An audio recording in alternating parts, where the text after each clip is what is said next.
Hello everyone, इस video में हम लोग ऑडिटिंग से रिलेटेड कुछ इंपॉर्टेंट एमसीक्यू को डिस्कस करेंगे। तो चलिए देखते हैं। सबसे फर्स्ट क्वेश्चन जो कि आप लोगों को स्क्रीन पर दिख रहा होगा, इस क्वेश्चन में आपसे पूछा जा रहा है कि जो आप लोगों का एकाकी व्यापार होता है यानी कि सोल ट्रेडिंग होता है, उसका जो है वह ऑडिटिंग होता है। ऑप्शन ए है कि कंपलसरी होता है, या फिर स्टैच्यूटरी होता है, या फिर वॉलेंट्री होता है, या इनमें से कोई नहीं। तो देखिए, जो हम लोगों का सोल ट्रेडिंग होता है उसके लिए जो ऑडिटिंग है वो वॉलेंटरी होता है। ठीक है, तो इसका राइट ऑप्शन क्या हो जाएगा? ऑप्शन नंबर सी हो जाएगा राइट आंसर। उसके बाद नेक्स्ट क्वेश्चन को देखिए। इस क्वेश्चन में आप लोगों से कहा जा रहा है कि जो हम लोग का पार्टनरशिप फॉर्म होता है उसका ऑडिटिंग जो है वह होता है। यानी कि एक पार्टनरशिप फॉर्म है तो उसका ऑडिटिंग कराना जो होता है वह अनिवार्य है, या फिर ऐच्छिक है, या फिर वैधानिक है, या फिर कोई नहीं। तो देखिए, जो हम लोगों का पार्टनरशिप फॉर्म होता है उसका जो ऑडिटिंग है वो वॉलेंटरी होता है। यानी कि वह पार्टनर की इच्छा पे निर्भर करता है, चाहे तो वह करा भी सकते हैं ऑडिटिंग, और ना चाहे तो वह ना भी करा सकते हैं।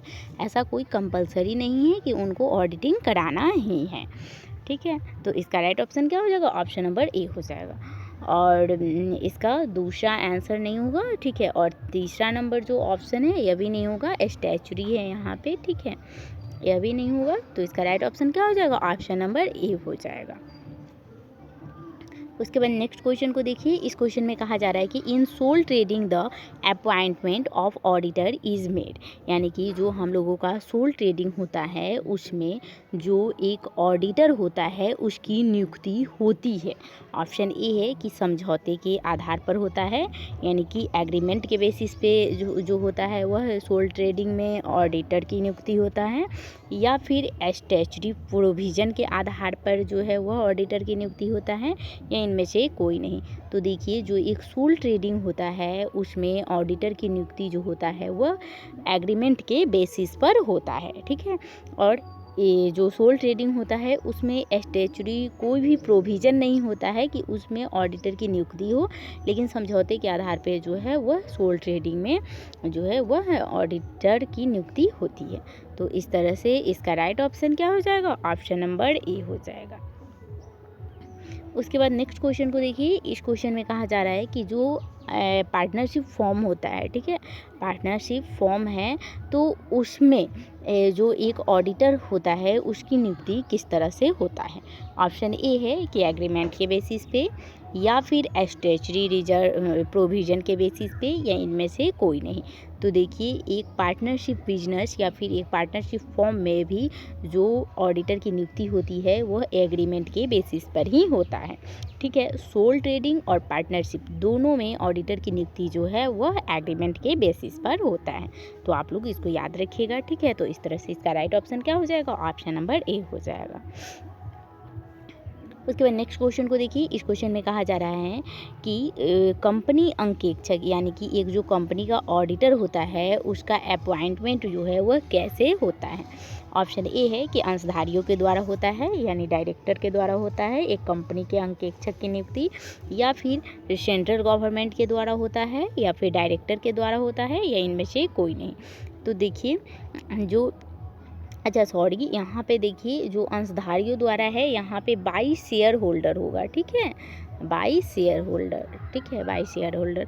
तो देखिए, जो एक कंपनी ऑडिटर होता है उसका अपॉइंटमेंट जो है वह अंशधारियों के द्वारा भी होता है, और सेंट्रल गवर्नमेंट के द्वारा भी होता है, और डायरेक्टर के द्वारा भी होता है। ठीक है, तो इसका तरह से इसका राइट ऑप्शन हो जाएगा उपरोक्त में से तीनों।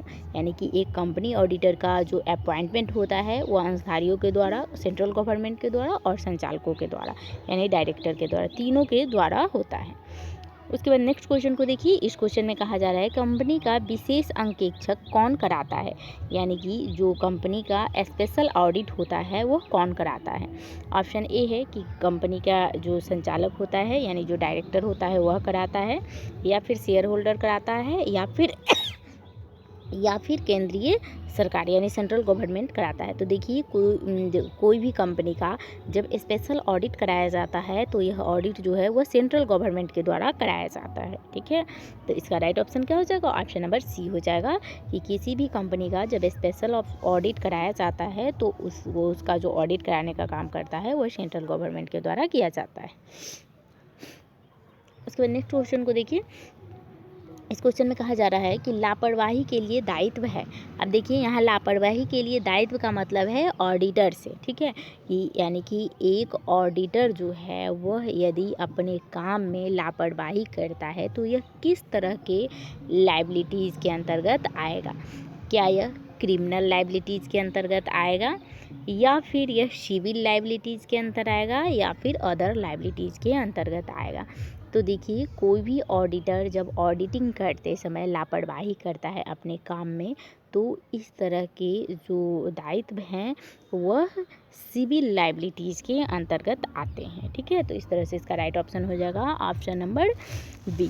अब देखिए जो एक ऑडिटर होता है उसका दो तरह का लायबिलिटीज होता है। एक होता है सिविल लायबिलिटी, ठीक है, एक होता है सिविल लायबिलिटी और दूसरा होता है क्रिमिनल लायबिलिटी। ठीक है, क्रिमिनल लायबिलिटीज। अब चलिए हम नेक्स्ट क्वेश्चन को देखते हैं। अब देखिए इसमें कहा जा रहा है कि कोई भी यदि एरर हो गया है या फ्रॉड हो गया है तो उसका पता न लगाना जो है, यानी कि अगर कोई कंपनी में के बुक्स ऑफ अकाउंट में कोई एरर है या फिर कोई फ्रॉड है और एक ऑडिटर जब ऑडिटिंग करता है और वह जो है वह इसका पता ना लगा पाता है तो यह किस तरह के दायित्व में आएंगे? क्या यह सिविल लायबिलिटीज़ होगा, क्रिमिनल लायबिलिटीज़ होगा या अदर लायबिलिटीज़ होगा? तो देखिए कोई भी एरर हो गया या फ्रॉड हो गया और ऑडिटर जो है वह मान लीजिए ऑडिटिंग के दौरान इसका पता उसे नहीं चल पाता है तो यह सिविल लायबिलिटीज़ माना जाएगा। ठीक है, तो इसका राइट ऑप्शन क्या हो जाएगा? ऑप्शन नंबर ए हो जाएगा। उसके बाद देखिए नेक्स्ट क्वेश्चन को। इस क्वेश्चन में कहा जा रहा है कि चिट्ठे यानी जो हम लोग का बैलेंस शीट होता है उसका सही सूचना यदि एक ऑडिटर जो है वह अपने शेयर होल्डर को नहीं देता है तो यह किस तरह का जो है वह लायबिलिटीज होगा? क्या यह सिविल लायबिलिटीज होगा या क्रिमिनल लायबिलिटीज होगा या अदर लायबिलिटीज होगा? तो देखिए चूँकि यहाँ पे बैलेंस शीट में जो है वह करेक्ट इन्फॉर्मेशन है लेकिन एक ऑडिटर जो है इस चीज़ को जो है वह अपने अंशधारियों को जो है वह नहीं देता है, यानी कि वह करेक्ट इन्फॉर्मेशन जो है अपने शेयर होल्डर को नहीं देता है तो एक तरह से ये क्या हो गया? क्रिमिनल लायबिलिटीज़ में यह आ जाता है। ठीक है, तो इस तरह के जो लायबिलिटीज़ होंगे वह क्रिमिनल लायबिलिटीज़ माने जाते हैं एक ऑडिटर के लिए। ठीक है, तो इसका राइट ऑप्शन क्या हो जाएगा? ऑप्शन नंबर बी हो जाएगा। यानी कि आप लोग याद रखिएगा कि क्रिमिनल लायबिलिटीज़ में वैसे लायबिलिटीज आ जाएंगे जिसके द्वारा मान लीजिए कि एक ऑडिटर को उस चीज़ की सही जानकारी है लेकिन वह छुपा रहा है और वह जो है अपने शेयर होल्डर कंपनी के जो भी लोग हैं उनको नहीं दे रहा है, तो इस तरह के जो भी लायबिलिटीज होंगे तो वह आ जाएगा आप लोगों का क्रिमिनल लायबिलिटीज़ में।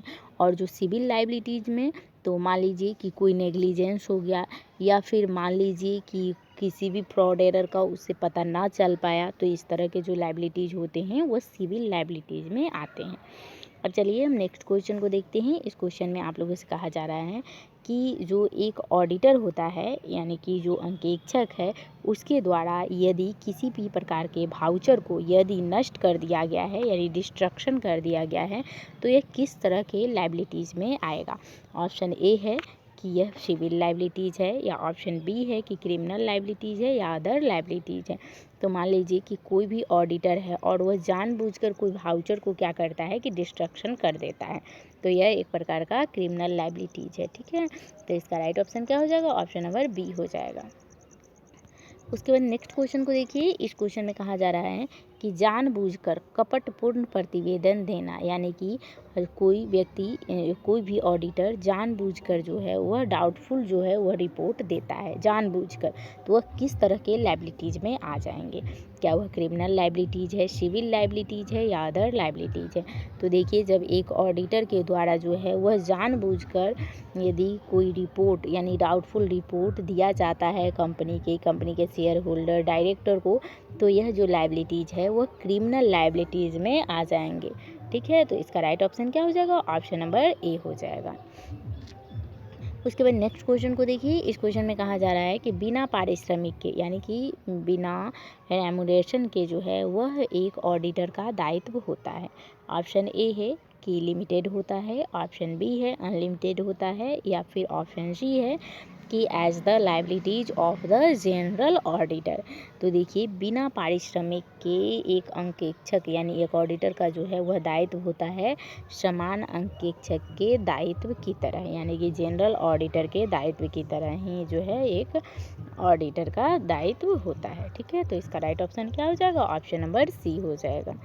और इसके बाद नेक्स्ट क्वेश्चन को देखिए। इस क्वेश्चन में कहा जा रहा है कि सहायकों की लापरवाही का दायित्व होता है, यानी कि कोई भी असिस्टेंस नेग्लिजेंस है तो इसका दायित्व किसका दायित्व होता है? ऑप्शन ए है कि ऑडिटर का दायित्व होता है, या फिर नियोक्ता यानी एम्प्लॉय जो है उसका दायित्व होता है, या फिर असिस्टेंट का लाइबिलिटीज होता है। तो देखिए जो एक असिस्टेंट होता है तो उसका दायित्व जो है वह अंकेक्षक का दायित्व होता है। आई होप कि आपको समझ में आया होगा, और यहाँ से आप लोगों की एग्जामिनेशन में 1-2 क्वेश्चन बनेंगे ही। ठीक है, तो आप लोग इसको कीजिए। अब हम नेक्स्ट वीडियो में कुछ इसी तरह का MCQ लेकर आप लोगों के लिए आते रहेंगे। तो अब हम मिलते हैं नेक्स्ट वीडियो में। और हाँ, वीडियो पसंद आ रहा है तो आप लोग इसे लाइक कीजिए, चैनल को सब्सक्राइब कीजिए और वीडियो को शेयर कीजिए। तो हम मिलते हैं नेक्स्ट वीडियो में, तब तक के लिए थैंक यू वेरी मच।